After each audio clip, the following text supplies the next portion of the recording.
अरे सलीम भैया, क्या हाल है? आप तो बोल रहे थे कि मैं दुकान नहीं खोलूंगा और आज दूसरे ही दिन दुकान खोल दिए। मतलब मैं समझ नहीं पा रहा हूँ कि तुम मुझसे झूठ क्यों बोला। तुम तो मेरे बचपन के दोस्त हो और फिर तुम पहले कभी मुझसे झूठ बोले नहीं, तो अचानक से झूठ बोलना कब से सीख गए? नहीं नहीं मदन भाई, मैंने कभी झूठ बोला ही नहीं, पर अब बोलना पड़ेगा। मतलब मजाक कर रहा था। दरअसल मेरे पास पैसे सच में नहीं है। मैं तुमसे कुछ बताना चाहता हूँ, बस किसी को बताना मत। ये बिरयानी केवल मैं बना रहा हूँ। ये ठेला मेरा है, पर इसका कमाया हुआ पैसा और सामान मेरा नहीं है। ये सब किसी दूसरे का है। अब किसका है मैं उसका नाम नहीं बता सकता, क्योंकि अगर उसका नाम बता दिया, अगर उसको पता चल गया, तब मेरा जीना मुश्किल हो जाएगा। कोई बात नहीं, मत बताओ मुझे। कोई जरूरत ही नहीं है पूछने का। मैं तो सिर्फ ऐसे ही पूछ लिया। ऐसा करो कि अपने भाभी के लिए बिरयानी पैक कर दो। और हाँ, समय मेरा यही रहेगा। जब तक तुम इस चौपाल पर अपना ठेला लगाओगे, तब तक तुम अपनी भाभी के लिए अपनी हैदराबादी बिरयानी पैक करके रखोगे। समझ में आया? मदन की इतनी बात सुनकर सलीम बिरयानी पैक करने लगता है कि तभी गांव का एक आदमी उस ठेले के पास आता है और फिर सलीम से कहता है, अरे सलीम भाई, सुबह से बहुत परेशान हूँ। पता नहीं किसने मेरी मुर्गियां चुरा ली। साला गांव में पता नहीं कहां से मुर्गी चोर आ गया। अगर एक मुर्गी की बात होती तो ठीक है, मेरी 5 मुर्गियां गायब हो गई हैं। और अब मेरी अम्मा बोलती है मुर्गियों को ढूंढ कर लाओ, तभी खाने को मिलेगा। अब कहाँ ढूंढूं सलीम भाई? ढूंढते ढूंढते मैं थक गया हूँ। तो ऐसा करो, मेरे लिए एक प्लेट बिरयानी लगा। अरे जगदीश भाई, भला मुर्गियां कौन चुराएगा? कोई चुराने वाली चीज थोड़ी है। अपने गांव में पहले कभी चोरी हुई नहीं है, तो गांव में चोर कहां से आ गया? हमको लगता है कोई जानवर तुम्हारी मुर्गियों को उठा कर ले गया है। अपनी अम्मा को समझाओ कि मुर्गियां अब वापस नहीं आएंगी। मदन भाई, तुम्हारी बात सही है, पर अम्मा को समझ पाना बहुत मुश्किल है। अम्मा कहती हैं कि अगर मुर्गियां कोई जानवर उठाकर ले गया है तो उसके पंख वांख तो गिरे होंगे कहीं।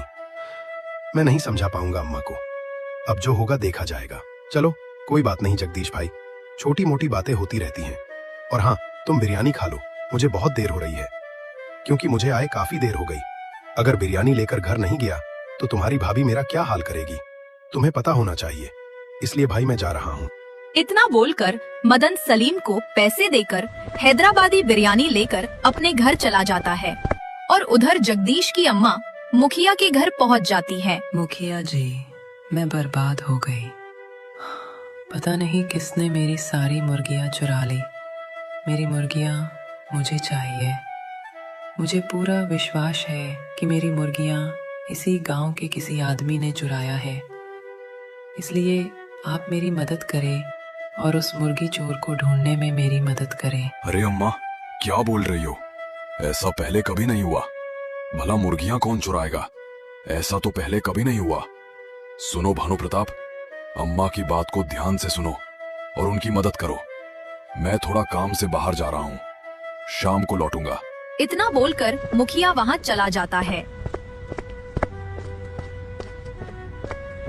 और फिर मुखिया का छोटा भाई अम्मा से कहता है, क्यों रे बुढ़िया, तेरी मरने की उम्र हो रही है और तेरी जान मुर्गियों में अटकी है। अरे जाकर भजन वजन कर, उससे तेरी मुक्ति होगी। मुर्गियों से तेरी मुक्ति नहीं होने वाली। इनकी मुर्गियां किसी ने चुरा ली। अब चली जा यहाँ से, दोबारा मत आना, नहीं तो जो भी तेरी मुर्गियां बची हैं वो भी गायब हो जाएंगी। बेटा, कैसी बातें कर रहा है? अपने भैया को देख, कैसी मीठी मीठी बातें करते हैं। तुम्हारे अंदर संस्कार नाम का चीज ही नहीं बचा। बात मुर्गियों की नहीं है, बात न्याय का है। अगर तुम न्याय नहीं दे सकते तो तुम्हें मुखिया बनने का कोई अधिकार नहीं है। हम बड़े मुखिया से बात कर लेंगे। जा रही हूँ घर। अगर यह बात मेरे बड़े भैया तक पता चली कि मैं तुम्हें उल्टा सीधा बोला था, तो तेरा बेटा जगदीश मारा जाएगा। इसलिए मेरी बात मानो, यहाँ से तुरंत निकल जाओ और दोबारा लौटकर कभी मत आना। समझ लो कि मैं क्या कर सकता हूँ। छोटे मुखिया की इतनी बात सुनकर अम्मा मायूस होकर लौटने लगी। वो लौट ही रही होती हैं कि तभी मदन खेत काम के लिए जा रहा होता है और फिर उसे रास्ते में अम्मा दिखाई देती है। अम्मा को देखकर मदन तुरंत रुक जाता है और फिर अम्मा से बात करने लगता है। अरे अम्मा, मुर्गियां मिली क्या? नहीं मिली ना? मुझे पता है, मैं जगदीश को बोला कि मुर्गियां नहीं मिलेंगे, क्योंकि मुर्गियों को कोई जानवर उठा कर ले गया। आप खुद ही सोचो, अम्मा की पहले कभी तो चोरी हुई नहीं है गांव में, तो भला अब चोर कहां से आएगा और मुर्गियां क्यों चुराएगा? अरे बेटा मदन, तुम्हारी बातें सही है। मैं कोई किसी को कुछ नहीं बोल रही हूं। मैं तो मुखिया के घर गई थी, लेकिन मुखिया का छोटा भाई मुझसे बदतमीजी से बात कर रहा था। मुझे बहुत बुरा लगा। बोल रहा था, अगर तुमने किसी को बताया तो तुम्हारी जो बची मुर्गियां हैं उसे भी गायब करवा दूंगा। क्या बोल रही हो? ऐसा उसने बोला? कहीं इसका मतलब तो नहीं कि उसने ही मुर्गियां चोरी करवाई हो? अगर जो ऐसा बोल सकता है वो उसे कर भी सकता है। जरूर कुछ दाल में काला है। इसलिए अम्मा, अब आप चौकन्ना रहे, क्योंकि अब कुछ भी हो सकता है। अब घर जाओ, परेशान मत रहो। इतना बोलकर मदन अपने खेत की तरफ निकल पड़ता है और उधर सलीम अपना सारा बिरयानी बेचकर घर वापस आ जाता है। और फिर थोड़ी देर बाद मुखिया का छोटा भाई वहाँ पर आता है। अरे सलीम भाई, कितने का मुनाफा हुआ? अपनी मजदूरी ले लो और जितना भी मुनाफा बना मुझे दे दो। मैं तुमसे जवाब सवाल नहीं करूंगा, क्योंकि मेरे पास वक्त नहीं है। और हाँ, कल सुबह जब तुम मसाला लाने जाओगे तब तुम्हारे घर बिरयानी के मांस आ जाएंगे। और हाँ, एक बात ध्यान रखना, मांस जो होंगे चाहे वो बकरी के हो या फिर मुर्गी के, तुमको बनाने से मतलब है, सवाल जवाब करने से नहीं। ठीक है छोटे मुखिया जी, जैसा आप कहे, हमें कोई मतलब नहीं है। आप हमें लाकर देंगे, हम उसे बनाकर बेचकर आपको मुनाफा दे देंगे। ये लो आज की कमाई। सलीम अपनी मजदूरी काटकर सारे मुनाफा छोटे मुखिया को दे देता है और फिर छोटा मुखिया उसे लेकर अपने घर आता है।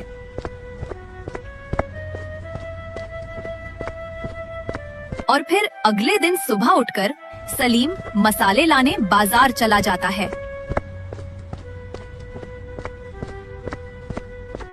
और जब वापस लौटता है तो उसके घर में मांस पहले से रखे होते हैं। फिर वह उन सब से हैदराबादी बिरयानी बनाता है और फिर अपना ठेला चौपाल पर लगा देता है। रोज की तरह मदन की पत्नी मदन से बिरयानी मंगवाती है और मदन बिरयानी लाने जाता है।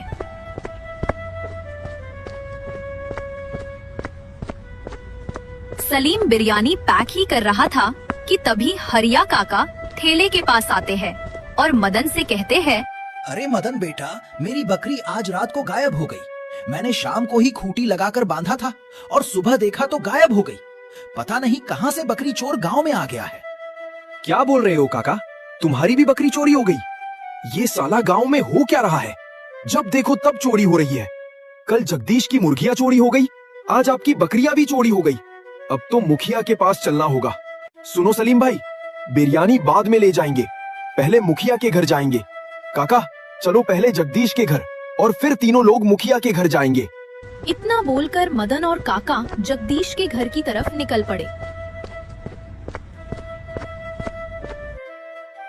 और फिर जगदीश के घर पहुंचकर जगदीश को लेकर मुखिया के घर की तरफ निकल पड़े।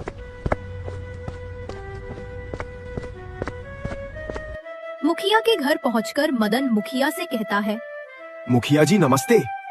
मुखिया जी, गांव में ये क्या हो रहा है? जब देखो तब चोरी हो रही है, और चोरी हो रही है तो सिर्फ जानवरों की और पंछियों की। मुखिया जी, पहले चोर नहीं थे गांव में, लेकिन अचानक से चोर कहां से आ गए गांव में? कुछ समझ में नहीं आ रहा है मुखिया जी। क्या बात कर रहे हो मदन? आज क्या चोरी हो गया? कल तो जगदीश की बकरी चोरी हुई थी, पर आज किसका क्या चोरी हो गया? बताओ मुझे, किसकी हिम्मत हो गई चोरी करने की? मुखिया जी, आज मेरी बकरी चोरी हो गई। पता नहीं गांव में कहां से चोर आ गए। पहले ऐसा कभी नहीं होता था, पर अब तो बकरी मुर्गी चोरी हो रहे हैं। अगर ऐसे ही रहा तो कुछ भी चोरी हो सकता है।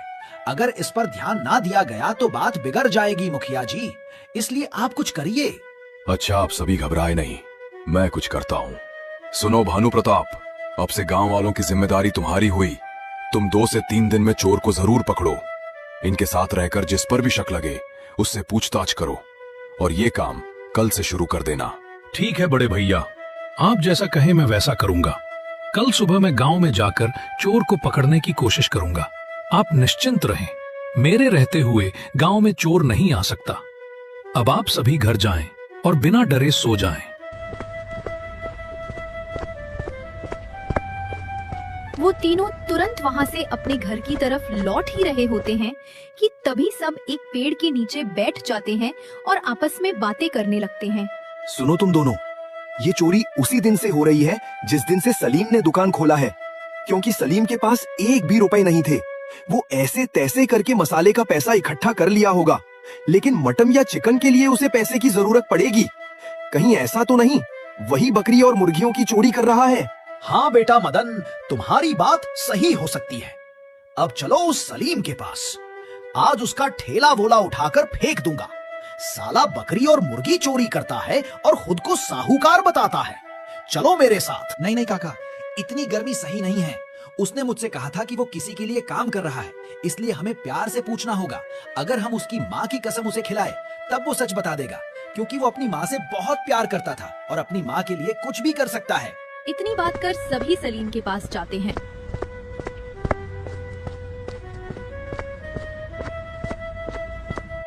और उससे बहुत प्यार से पूछताछ करने के बाद आखिरकार सलीम मुखिया के छोटे भाई का नाम ले ही लेता है।